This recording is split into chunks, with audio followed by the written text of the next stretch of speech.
지금까지 그 고린도 전서를 살펴보면서 하나님에 대한 지식과 하나님에 대한 주제들을 우리는 점점 이렇게 더 많이 확장시켜 왔잖아요. 분쟁에 대해서, 음행과 또 소송에 대해서, 결혼과 결혼 생활에 대해서, 이혼과 재혼에 대해서, 하나님의 부르심에 합당한 삶을 사는 것에 대한 그런 것들이었습니다. 우리가 많은 주제를 지금까지 다뤄왔는데 성경의 가르침대로 우리가 살아갈 때 하나님에 대한 참된 지식을 가진 사람이라고 할 수 있잖아요. 우리가 그렇게 살아가지 않고 하나님에 대한 지식이 우리의 머릿속에만 만약에 머물러 있다라고 하면 하나님을 향한 아직도 참된 지식을 가지지 못한 그런 사람일 수 있고 아직은 믿음이 더욱더 연약한 상태에 있을 수도 있습니다. 배움을 통해서 머릿속에만 머물러 있는 그런 지식은 우리를 하나님의 백성으로 살아가게 하지 않는다라는 겁니다. 이러한 지식은요, 자기에게 있는 들보는 보지 못하고 다른 성도에게 있는 아주 작은 티를 판단하고 평가하는 데에만 사용할 수 있습니다. 이러한 지식은 그럼 굉장히 교만한 지식인 거잖아요. 바리새인과 서기관들은 예수님 당대의 최고의 지식을 가진 그런 사람들이었어요. 그럼에도 하나님을 향한 그들의 지식은 머릿속에만 있는 그런 지식이었습니다. 또 잘못된 지식이기도 했는데요. 다른 사람을 평가하고 판단하는데 사용이 되어졌던 굉장히 교만한 지식이었던 거죠. 하나님을 향한 교만한 지식을 가진 사람들은 하나님을 사랑하는 마음이 없는 거잖아요. 바리새인과 서기관들은요, 십계명을 달달달달 다 외웠습니다. 십계명을 또 그들은 나름대로 지켰어요. 하지만 하나님을 사랑하는 마음이 그들에게는 없었습니다. 그들은 십계명으로 박사학위 논문을 쓸 수 있었고요. 십계명에 대한 주제로 밤을 새면서 그들은 토론할 수 있었지만 십계명에 대한 지식을 가진 그들은 교만했어요. 하나님을 사랑하는 마음이 없었습니다.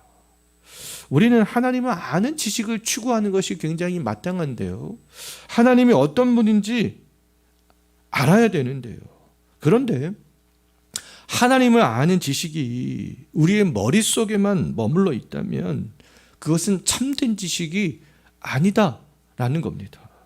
하나님에 대한 지식은 사랑이 기초한 지식이라고 말할 수 있는데요. 하나님을 아는 지식의 바탕에는 무엇이 깔려 있어야 되겠습니까? 정말 그 지식을 바탕으로 해서 하나님이 누구인가를 안다면 하나님을 사랑하는 마음이 그 지식의 바탕에는 깔려 있어야 된다라는 겁니다. 8장에서 다루고 있는 주제는요, 우상의 재물을 먹는 문제에 대한 그런 말씀들을 다루고 있는데요.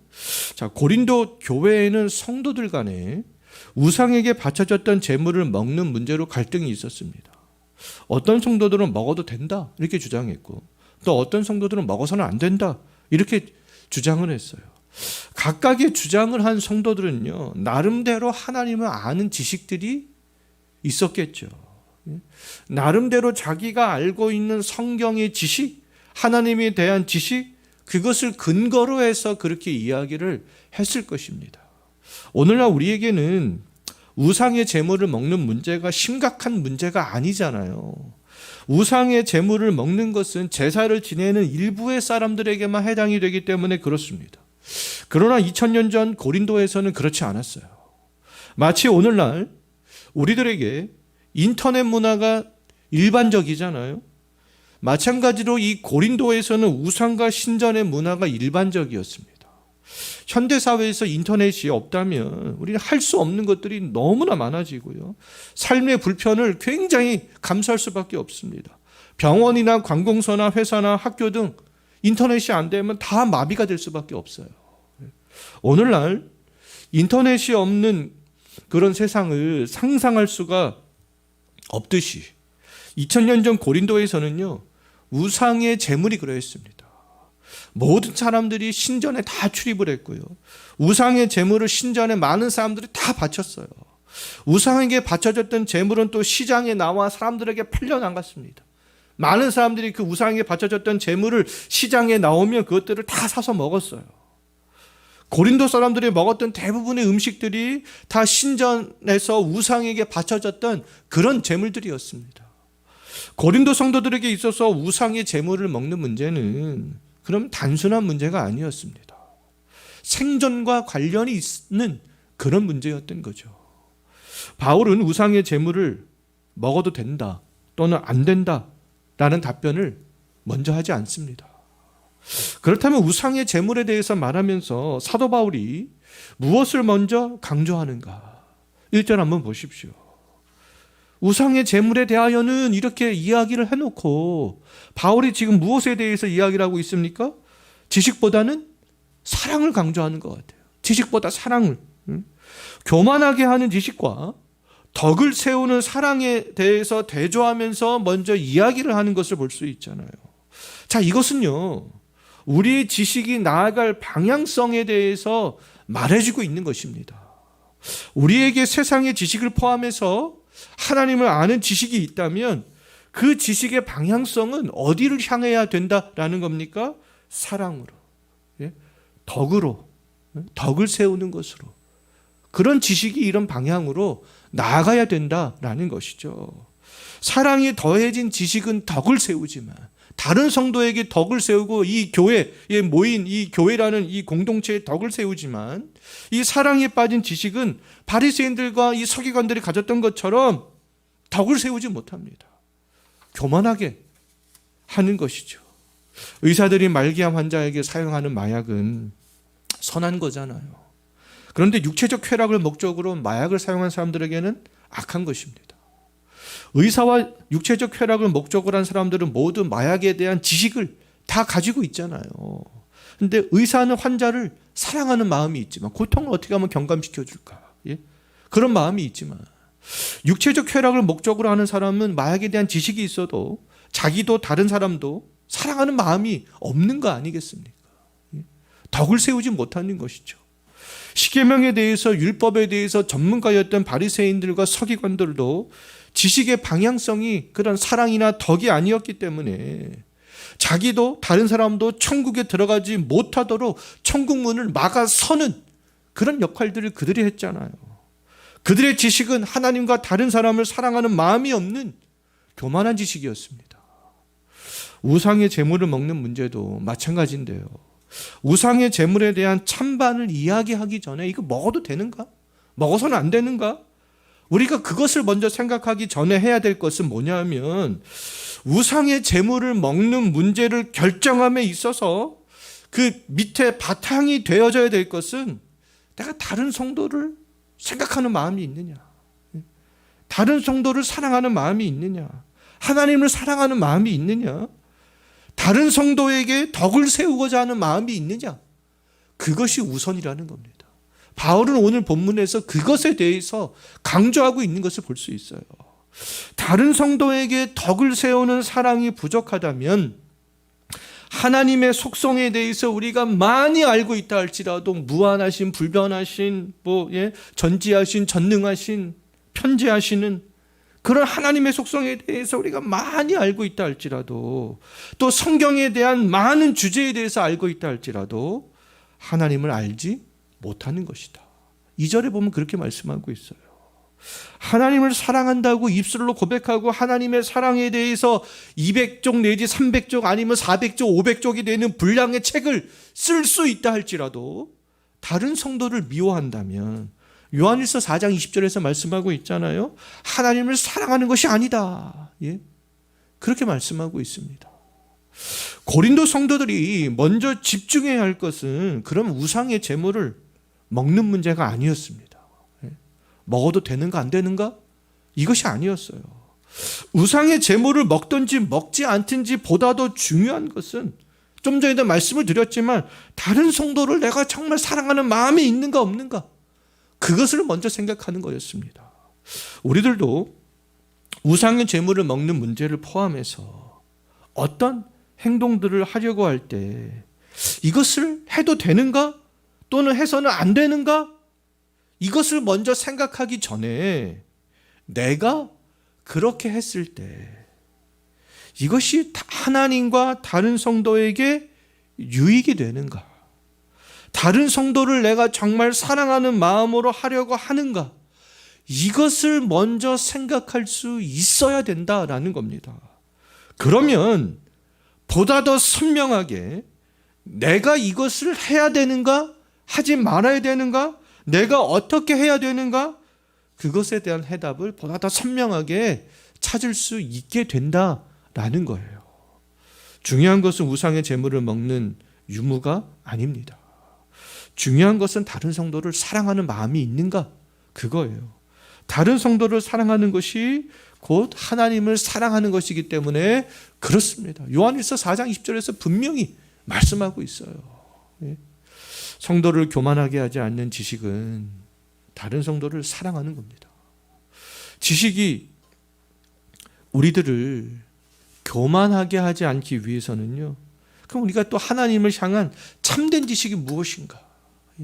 그것도 우리에게는 반드시 필요합니다. 바리새인들과 서기관들에게는 하나님을 대한 참된 지식이 없었잖아요.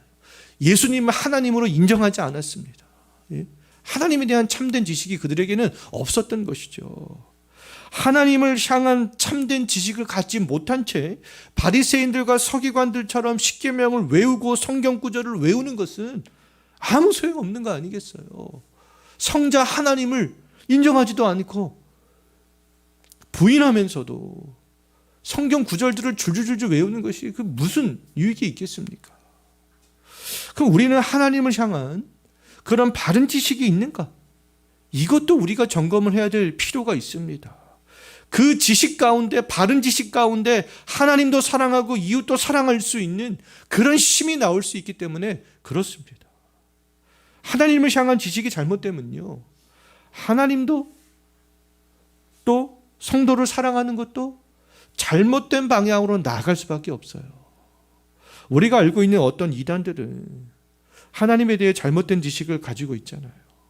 하나님에 대한 지식이 잘못되었기 때문에 그들이 다른 성도를 사랑하는 방법도, 교회를 사랑하는 방법도 잘못될 수밖에 없어요. 그들은 거짓되고 속이는 방법으로 정통 교회에 침투해 들어오고 평안한 가정을 파탄나게 하잖아요. 왜 그들이 그런 행동을 하겠습니까?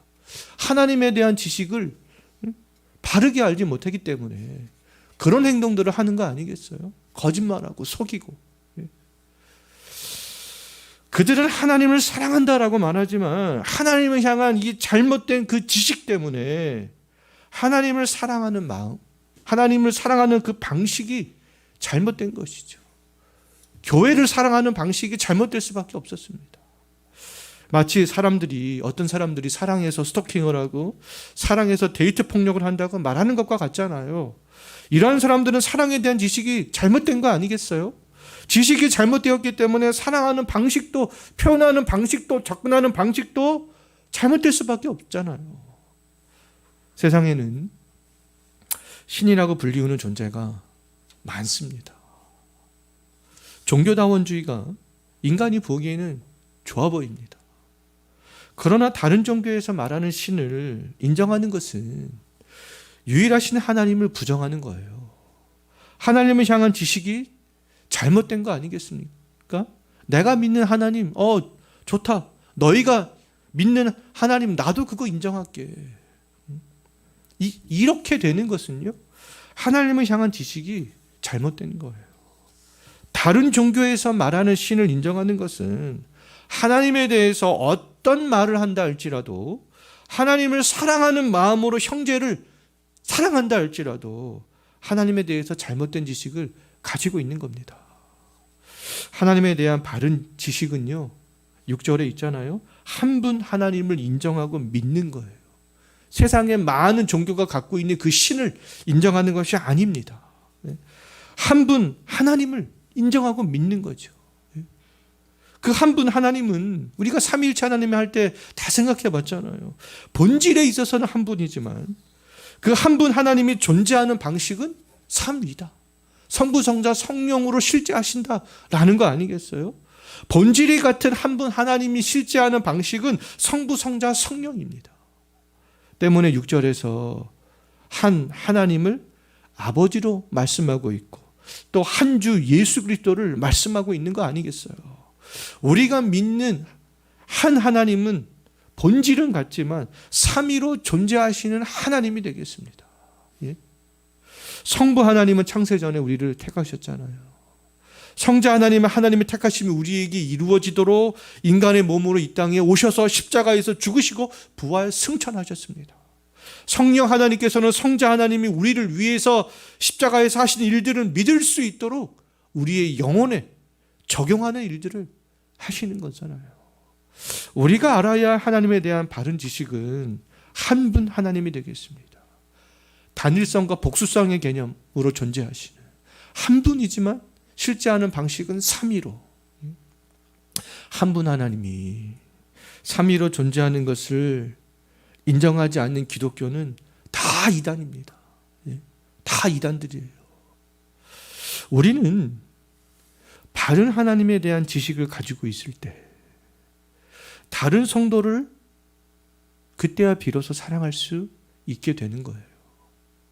삼위 하나님이 우리를 사랑하셔서 하신 일들을 우리가 알기 때문에 그렇습니다.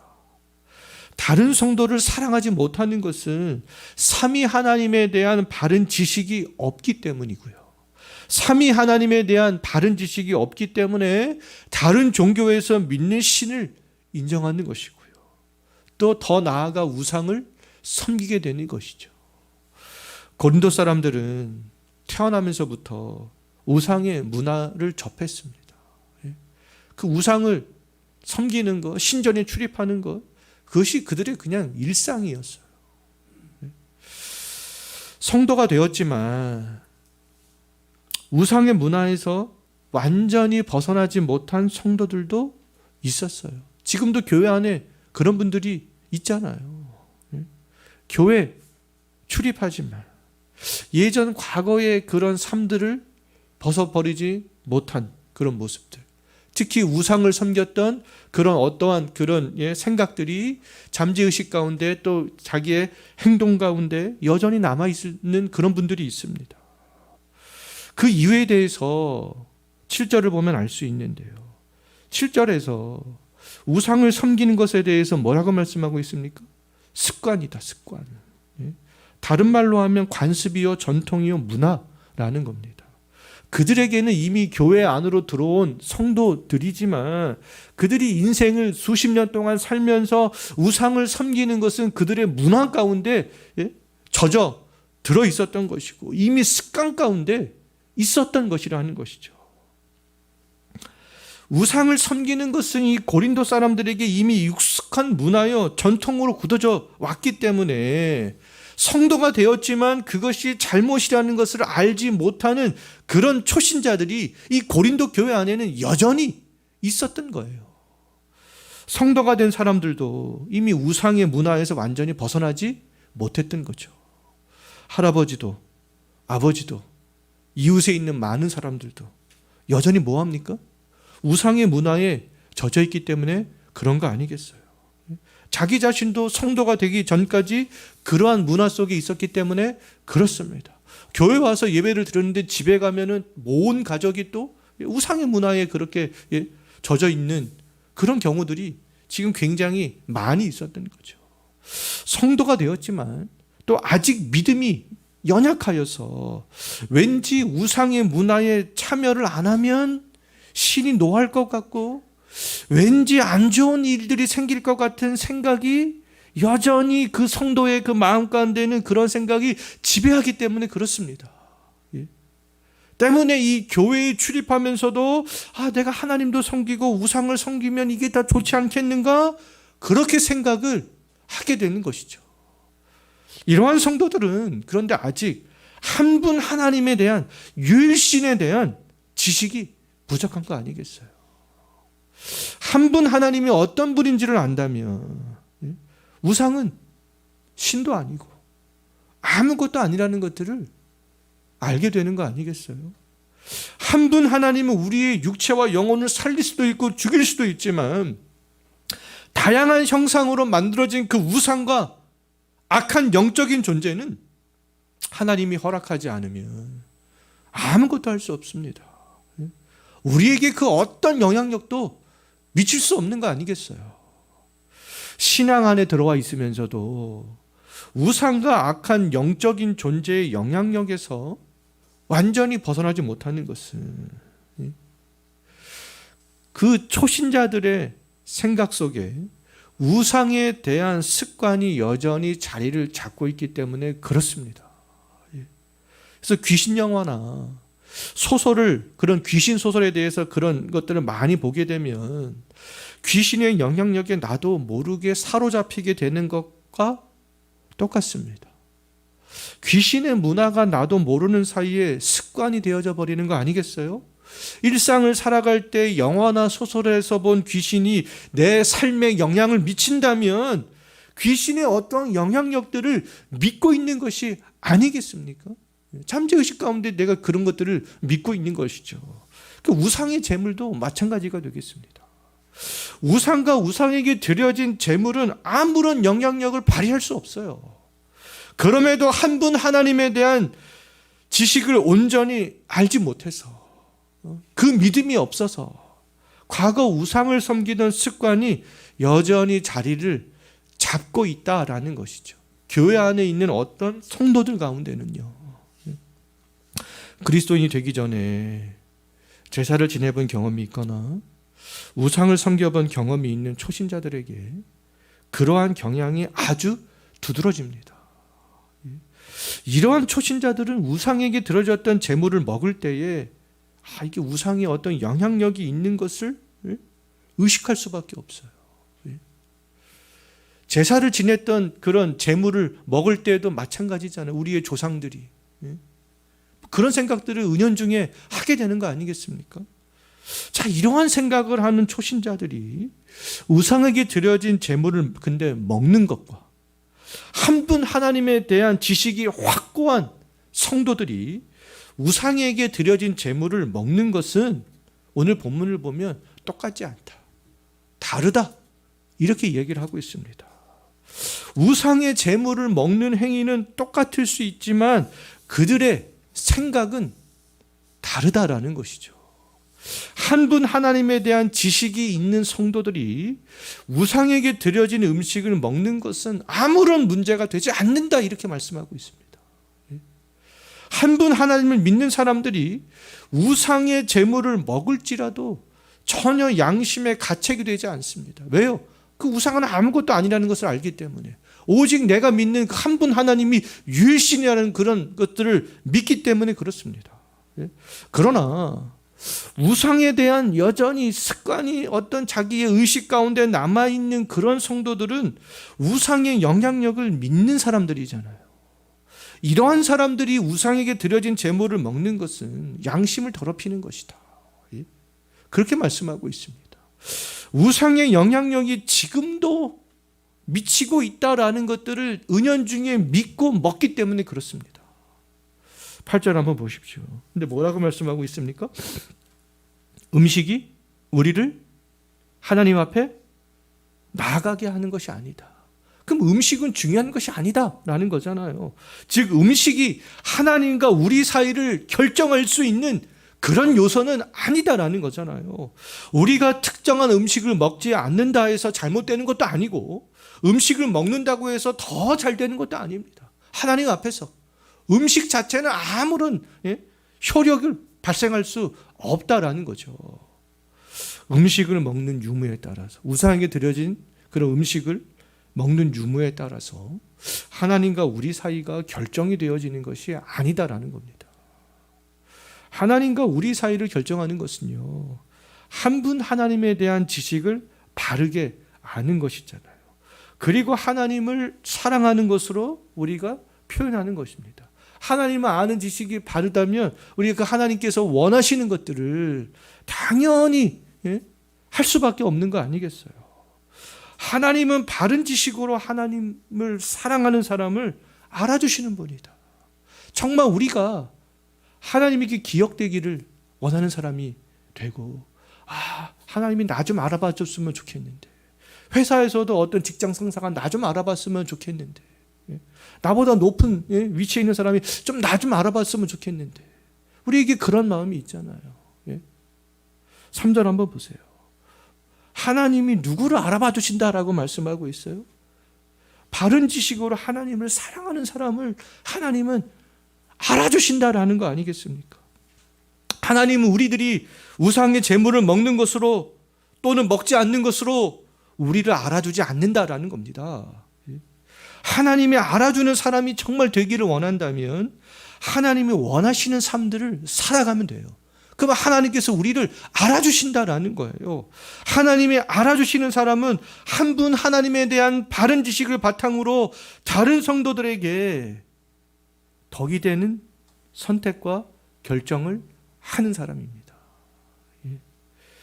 우리 그리스도인들에게는 어떤 음식도 먹을 수 있어요.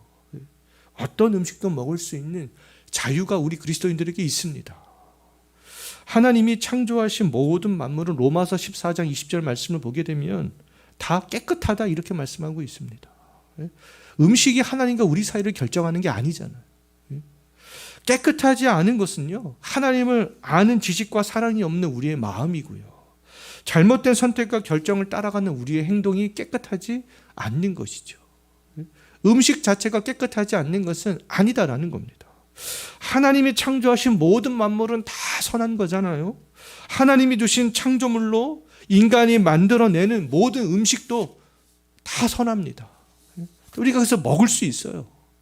모든 음식은 선하기 때문에 우리 그리스도인들은 모든 음식을 먹을 수 있는 자유가 우리에게 있다라는 거죠.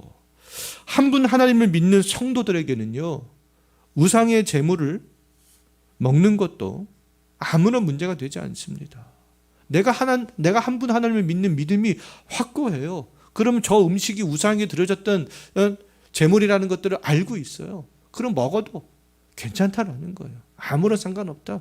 그 음식이 하나님과 우리 사이를 결정하는 것이 아니기 때문에 그렇습니다. 그러나 한 분 하나님에 대한 바른 지식이 있다 할지라도 근데 주의해야 될 것이 있습니다. 그것이 무엇인가? 우리가 무엇을 주의해야 되겠는가? 9절 한번 보십시오. 뭐라고 말씀하고 있어요? 모든 음식을 먹을 수 있는 자유를 때때로 제한할 수 있어야 된다라는 겁니다. 우리 그리스도인들은 그리스도 안에서 어떤 행동도 다 할 수 있는 자유가 있어요. 고린도전서 6장 12절 말씀을 보게 되면 그럼에도 불구하고 우리의 모든 행동이 다 유익한 것은 아니다 이렇게 말씀하고 있습니다. 우리에게는 모든 것이 가하나 모든 것이 유익한 것은 아니다. 그렇기 때문에 우리는 모든 것을 다 할 수 있지만 우리가 모든 것을 다 해서는 안 된다라는 거잖아요. 유익이 되는 거. 성도로서의 유익이 되는 거. 우리가 그것을 해야 된다라는 거 아니겠어요? 오늘 본문을 보게 되면 믿음이 연약한 자들이, 그 우상의 제물이 어떠한 영향력이 있는 것처럼 생각되는 초신자들, 그 믿음이 연약한 자들이 실족할 위험이 있다면 우상에게 드려졌던 제물을 믿음이 확고한 사람들은 먹을 수 있지만 그 자유를 제한해야 된다라는 겁니다. 우리의 행동이 유익이 될 때는 다른 성도에게 덕이 될 때 아니겠어요?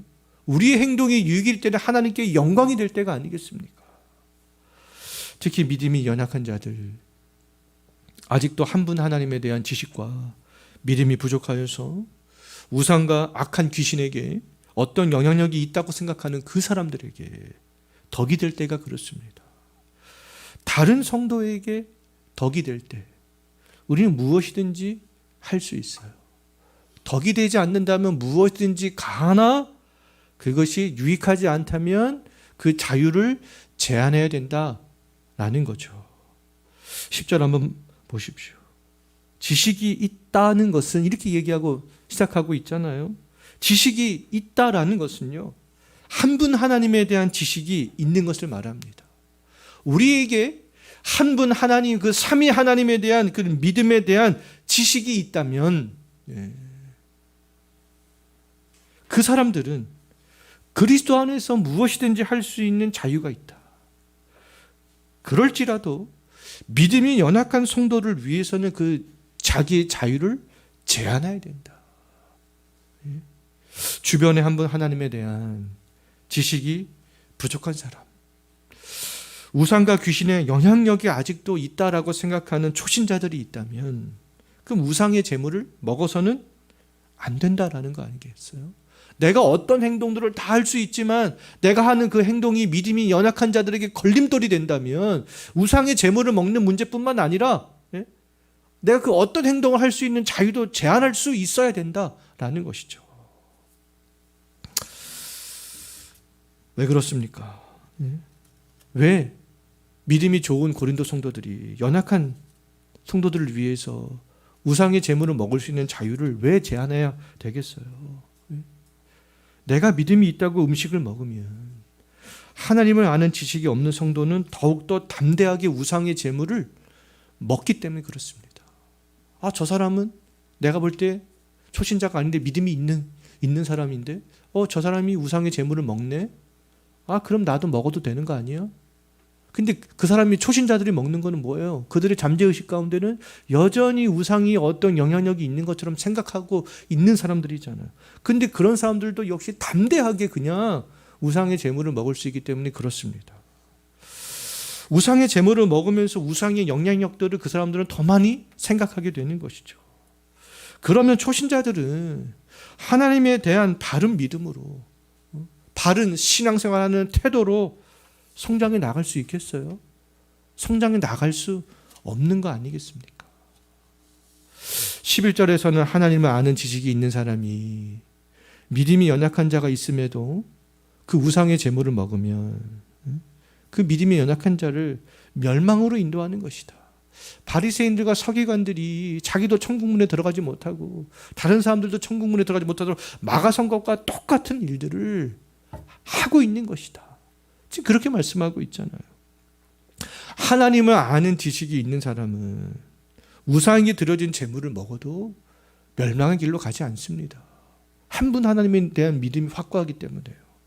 그러나 나의 행동 때문에 믿음이 연약한 초신자가 우상의 제물을 먹으면서 우상의 영향력들을 더 많이 생각한다면 그 초신자는 우상의 제물을 먹으면서도 하나님도 생각하고 우상도 생각하기 때문에 멸망의 길로 갈 수밖에 없는 거 아니겠어요? 왜요? 우상과 하나님을 동시에 생각하는 것은 하나님을 믿지 않는 것이기 때문에 그렇습니다. 하나님과 우상을 겸하여 섬길 수 없기 때문에 그런 것이죠. 그렇다면 한 분 하나님을 아는 지식이 있는 사람들이 해야 되는 일들은 믿음이 연약한 성도를 위해서 자기가 할 수 있는 자유를 포기하는 것이 아니겠어요? 다른 성도를 배려하는 것이죠. 믿음이 연약한 성도를 위해서 자신의 자유를 포기하는 성도가 하나님을 사랑하는 것이고 덕을 세우는 것이다. 말할 수 있겠습니다. 하나님을 아는 지식과 하나님을 사랑하는 것은요, 밀접한 관련이 있어요. 처음에도 말씀을 드렸지만 하나님을 믿고 하나님을 사랑한다라고 하면서도 믿음의 형제를 배려하거나 믿음의 성도를 위해서 자신의 자유를 전혀 제한하려고 하지 않는 것은 한 분 하나님을 아는 것도 하나님을 사랑하는 것도 아니다. 아직은 부족하다. 라고 말할 수 있겠습니다. 항상 우리의 신앙은요, 나 개인의 신앙이 아니에요. 바른 신앙은 항상 예수 그리스도가 교회의 머리잖아요. 공동체를 생각하는 겁니다. 다른 성도를 생각하는 거예요. 우리가 어떻게 하면 이 교회 중심, 이 교회를 세워 나갈 것인가? 그거를 생각하는 것이죠. 지금 오늘 본문에서도 계속적으로 그것을 말씀하고 있잖아요. 이 고린도전서 8장, 9장, 10장, 11장 계속해서 그것에 대해서 말씀하고 있습니다. 다양한 주제를 가지고요. 자, 바울은 한 분 하나님을 아는 성도로서 믿음이 연약한 성도를 위해서 이제 어떤 결심을 합니다. 어떤 결심을 하는가? 13절 한번 보십시오. 어떤 결심을 합니까? 내가 우상에게 드려지는 음식을 먹음으로 믿음이 연약한 형제가 실족한다면, 지금 어떻게 말하고 있어요? 나는 영원히 고기를 먹지 않겠다. 영원히. 하나님을 아는 것, 하나님을 사랑하는 것은요, 이처럼 헌신과 희생을 바탕으로 하는 거 아니겠어요? 하나님의 영광을 위해서, 다른 성도의 덕을 위해서, 자녀를 사랑하고 부모를 사랑한다라고 하면서 자녀를 위해서 또는 부모를 위해서 아무런 헌신도 하지 않고 희생도 하지 않으면 그것은 사랑하는 것이겠습니까? 사랑하는 것이 아니잖아요. 상대 배우자를 사랑한다 입술로는 얘기하면서도 그 배우자를 위해서 아무것도 하지 않습니다. 희생도 하지 않아요. 헌신도 하지 않아요. 그것이 사랑한다라고 말할 수 있겠어요? 그럴 수 없는 거 아니겠어요? 사랑한다라는 것은 이런 자기의 헌신과 자기의 자유를 제한하고 그런 것들이 바탕이 되어져야 되는 거 아니겠습니까? 하나님은 우리를 사랑하신다. 우리를 사랑한다. 이것을 하나님께서는 말로만 하지 않으셨잖아요. 독생자 예수 그리스도를 이 땅에 보내요. 십자가에서 죽게 하셨습니다. 하나님은 우리를 사랑하신다라는 것들을 십자가에서 친히 나타내 보이셨던 것이죠. 그 희생으로. 자, 우리에게 한 분 하나님을 아는 지식이 있는지, 하나님을 사랑하는 마음이 있는지 우리가 좀 잘 한번 생각을 해봐야 되겠습니다. 우리 신앙생활은 이기적인 게 아니잖아요. 개인주의적인 것도 아닙니다. 그렇다면 정말 내가 하나님을 사랑한다면, 하나님을 한 분 하나님을 아는 지식이 있다면, 내가 정말 그 아는 지식과 하나님을 사랑하는 마음으로 내가 정말 신앙생활을 하고 있는지 그것들을 우리는 점검을 오늘 말씀을 보면서 해봐야 될 필요가 있습니다. 한 분 하나님을 아는 지식이 있는 그런 성도들은 절대로 자신의 유익만을 구하지 않는다라는 거예요. 무조건 복, 기복주의, 그런 신앙생활을 할 수가 없다라는 겁니다. 다른 성도를 위해서 기꺼이 자기의 자유를 제한하는 그런 신앙생활을 할 수밖에 없어요. 하나님을 아는 지식이 바르다면, 하나님을 정말 사랑하는 마음이 있다면, 사도 바울과 같은 그런 결심, 아직은 사도 바울과 같은 믿음에 이르지 못했을지라도 우리가 또 오늘 이런 말씀을 보면서 그래 그렇구나 또 결심하고 또 그렇게 결단하고 나아갈 수 있는 것이 그 믿음의 사람들이 해야 되는 일들이 아니겠어요. 근데 사탄 마귀는 자꾸 우리에게 그 시험거리, 유혹을 하잖아요. 너도 잘 못하면서, 저도 예전에 과거에 이런 유혹에 빠진 적이 굉장히 많습니다. 야, 너도 잘 못하면서 무슨 네가 이런 설교를 한다 그래? 너는 이런 결심들을 할 수 있어? 너 이런 결심 못하잖아. 너 그런 자유를 제한해? 제한하지 못하잖아. 이렇게 사탄이 자꾸 시험에 옵니다. 근데 우리 믿음의 사람들은 이런 말씀을 보고 그렇구나. 주님, 내가 이렇게 할 수 있도록 힘을 주시어서 내가 또 이렇게 내 자유를 제한하며 다른 사람을 사랑하고 하나님을 사랑하는 마음으로 내가 신앙생활을 감당해 나가기를 원합니다. 이렇게 나가는 게 정상적인 거 아니겠습니까? 자, 우리의 행동을 통해서 그런데 실족할 위험성이 있는 성도들이 있다면 그들을 위해서 우리가 먹고 싶은 것, 하고 싶은 것, 말하고 싶은 것, 우리가 가고 싶은 것, 그런 등등 여러 가지 많은 것들, 우리가 할 수 있는 자유를 정말 제한하여서 하나님을 사랑한다라는 것들을 나타내 보일 수 있는 그런 신앙생활들을 저와 여러분들도 정말 감당해 나갈 수 있었으면 좋겠습니다. 우리 기도하겠습니다.